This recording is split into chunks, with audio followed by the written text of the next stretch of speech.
நம்மளோட ஆப்ஷன்ஸ் பார்த்தீங்கன்னா நல்லாவே பெர்ஃபார்ம் பண்ணியிருந்துச்சு. 3 lakhs அந்த மாதிரி வந்து கெயின் இருந்துச்சு. இன்றைக்கி ஃப்யூச்சர்ஸில் பெருசாக எந்த கெயினுமே இல்லை.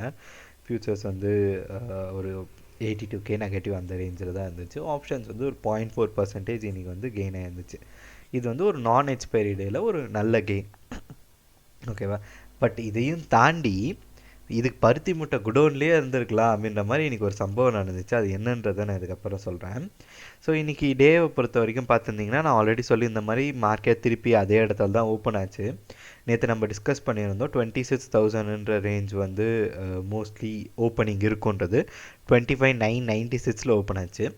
ஸோ கரெக்டாக அரௌண்ட் 26,000 ஓப்பனிங் இருந்துச்சு. அதுக்கப்புறமா வந்து எங்கேயும் பெருசாக போகவே இல்லை. நான் வந்து இன்றைக்கி என்ன நினச்சிருந்தேன், 26,200 போல் வந்து நம்மளோட ஓஏ பில்டப் இருக்கும் அப்படின்ற மாதிரி எதிர்பார்த்துருந்தேன். பட் ஆனால் பார்த்தீங்கன்னா 26,000 திருப்பி கால் ஓஏ பில்ட் ஆச்சு.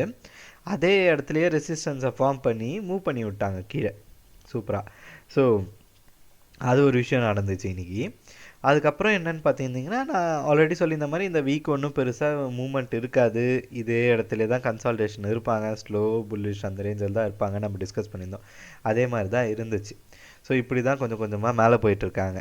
ஸோ நாளைக்குமே நான் எக்ஸ்பைரின்றதுனால நாளைக்கு வந்து நம்ம வந்து ஒரு டைரக்ஷனல் மூவ், ஸோ ஒரு சேயிங் இருக்குது மார்க்கெட்டை பொறுத்த வரைக்கும்.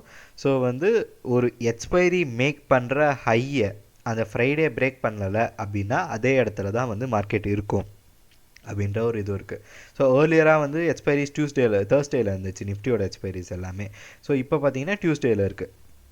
ஸோ இந்த ஹை 25,922ன்ற ஹையை சப்போஸ் இந்த ஃப்ரைடே பிரேக் பண்ணலை அப்படின்னா திருப்பி நம்ம வந்து நெக்ஸ்ட்டு எக்ஸ்பைரியை பொறுத்து தான் நம்மளோட மூவ்மெண்ட் ஸ்டார்ட் ஆகும். ஃப்ரைடேவும் மண்டேவும் இதே இடத்துல தான் இருக்கிறதுக்கான சான்சஸ் இருக்குது. ஸோ இது ஒரு விஷயம் இருக்குது. அண்டு அந்த காமெடி ஒன்று சொல்லியிருந்தேன்ல, அது என்னென்னா, இங்கே 3 lakhs ப்ராஃபிட் எடுத்தேன் நான் ஈக்விட்டிஸில் 3 லட்ச ரூபா டமாரு. ஸோ இங்கே வந்தது அங்கே போயிடுச்சு. ஸோ டோட்டலாக அந்த எண்டு பார்த்தீங்கன்னா இன்றைக்கி டே வந்து ஒரு கெயினும் இல்லை, ஒரு லாஸும் இல்லை அப்படின்ற மாதிரி தான் முடிஞ்சிருந்தது. ஸோ ஓவர் நைட் ஈவெண்ட்ஸ் பார்த்துருந்தீங்க அப்படின்னா வந்து கொஞ்சம் ஓவர் நைட் ஈவெண்ட்ஸ் 2-3 நிறையவே இருந்துச்சு. க்ரூட் ஆயில் இன்வென்டரிஸ் இருந்துச்சு. அதுக்கப்புறமா அன்எம்ப்ளாய்மெண்ட் ரேட் இருந்துச்சு. அன்எம்ப்ளாய்மெண்ட் ரேட் வந்து நல்லாவே அஃபெக்ட் பண்ணியிருந்துச்சு யூஎஸ் மார்க்கெட்ஸை. ஒரு 0.5% அந்த மாதிரி டவுன் ஆகிருந்தாங்க. இப்போ திருப்பி ரெக்கவர் ஆகி தப்பிச்சு சுற்றி வந்துட்டுருக்காங்க. ஸோ என்ன விஷயம்னா வந்து இந்த மாதிரி ஓவர் நைட் ஈவெண்ட்ஸை ஏன் ட்ராக் பண்ணணும், முக்கியமான விஷயம் என்னென்னா, இன்றைக்கி லக்கிலி வந்து மூமெண்ட் வந்து திருப்பி ரிட்டர்ன் ஆகிடுச்சு. பட் ஆனால் வந்து நீங்கள் ஓவர் நைட்டில் ஏதோ ஒரு ட்ரேடை கேரி பண்ணுறீங்க அப்படின்னா என்ன, ஜென்ரலி ஈவெண்ட் டே அன்றைக்கி கேரி பண்ணாமல் இருக்கிறது பெஸ்ட்டு. அப்படி பண்ணுறீங்கனாலுமே வந்து மற்ற நாள்லலாம் இருக்கிறதோட நீங்கள் இன்னும் இந்த மாதிரியான டேஸில் காஷியஸாக இருக்கணும். இங்கே பார்த்தீங்கன்னா உங்களுக்கு தெரியும், ஸோ 8 மணி போல் விழ ஆரம்பித்தவங்க திருப்பியும் இங்கேருந்து திருப்பியும் ஒரு நல்ல ரிட்டர்ன் போட்டு இங்கே முடிச்சிருக்காங்க. ஸோ நாளைக்கு காலை பொறுத்து தான் தெரியும், நம்ம திருப்பி இதே ரிவர்ஸ் ஆகி கீழே கூட போய் முடிஞ்சாலும் முடியலாம் இவங்க. ஸோ இதுதான் இங்கே இருக்கிற நிலவரம். நேற்று சில்வர் 4% டவுனு, இன்றைக்கி சில்வர் 4% அப்பு திருப்பி. ஸோ மேலே கீழே திருப்பி ஆடிட்டுருக்காங்க. 5,000க்கு மேலே கோல்டும் வந்து இதுவாகிட்டுருக்கு. ஸோ கமாடிட்டிஸும் அதே இடத்துல தான் ஸ்டே ஆகிட்டுருக்கு. அன்எம்ப்ளாய்மெண்ட் ரேட் ஒன்றும் பெருசாக அஃபெக்ட் பண்ணலை சில்வரையோ கோல்டையோ.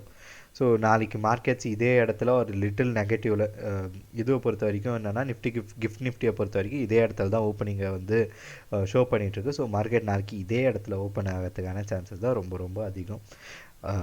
இந்த வாலட்டாலிட்டியும் ஆல்மோஸ்ட் ஷ்ரிங்க் ஆகிடுச்சு. ஸோ இதுக்கப்புறம் திருப்பி ஒரு பெரிய ஒரு டைரெக்ஷனல் மூமெண்ட் வரதுக்கான சான்சஸ் ரொம்ப ரொம்ப கம்மி. So gift Nifty up are down 10-15 பாயிண்ட்ஸில் open ஆகிறதுக்கான சான்சஸ் தான் அதிகம். நாளைக்கு எக்ஸ்பைரி சேம் பிளேஸில் ஓப்பன் பண்ணிவிட்டு ஒரு நல்ல வாலட்டாலிட்டி கொடுப்பாங்கன்றதை நம்ம எதிர்பார்க்கலாம். ஸோ ப்ரீமியம்ஸும் ஓரளவுக்கு டீசெண்டாக தான் இருக்குது. ஸோ அதனால் வந்து அதுக்கேற்ற மாதிரியான வாலட்டாலிட்டியை கொடுப்பாங்கன்னு நம்ம எதிர்பார்க்கலாம். ப்ரீமியம்ஸை வச்சு பார்த்துருந்திங்கன்னா வந்து சென்செக்ஸ் தான் நாளையோட எக்ஸ்பைரி. ஸோ சென்செக்ஸ் எக்ஸ்பைரியில் நமக்கு வந்து இன்றைக்கி டேவோட க்ளோசிங் சம்மர் அரௌண்ட் 391. ஸோ அதனால் நாளைக்கு ஒரு 350 அந்த மாதிரி ஓப்பன் ஆவாங்கன்னு எதிர்பார்க்கலாம். ஸோ அது வந்து ஒரு டீசெண்டான ப்ரீமியம் தான். ஸோ அதுக்கேற்ற வாலட்டாலிட்டியும் நாளைக்கு மார்க்கெட்ஸில் இருக்கும். ஸோ இன்றைக்கி டே ஒன்றும் கெயினும் இல்லை, ஒரு லாஸும் இல்லை. டோட்டலாக at the end of the day நம்ம வந்து ஒரு லாங் ஸ்ட்ரீக்குக்கு அப்புறமா ஒரு சைலண்ட்டான டேயில் முடிச்சிருக்கோம். நாளைக்கு என்ன நடக்குதுன்றதை பார்ப்போம். இந்த மாதிரி இன்னும் நிறைய இன்ஃபர்மேட்டிவான கண்டென்ட்ஸ்க்கு நம்மளோட பேஜை மறக்காமல் ஃபாலோ பண்ணிக்கோங்க.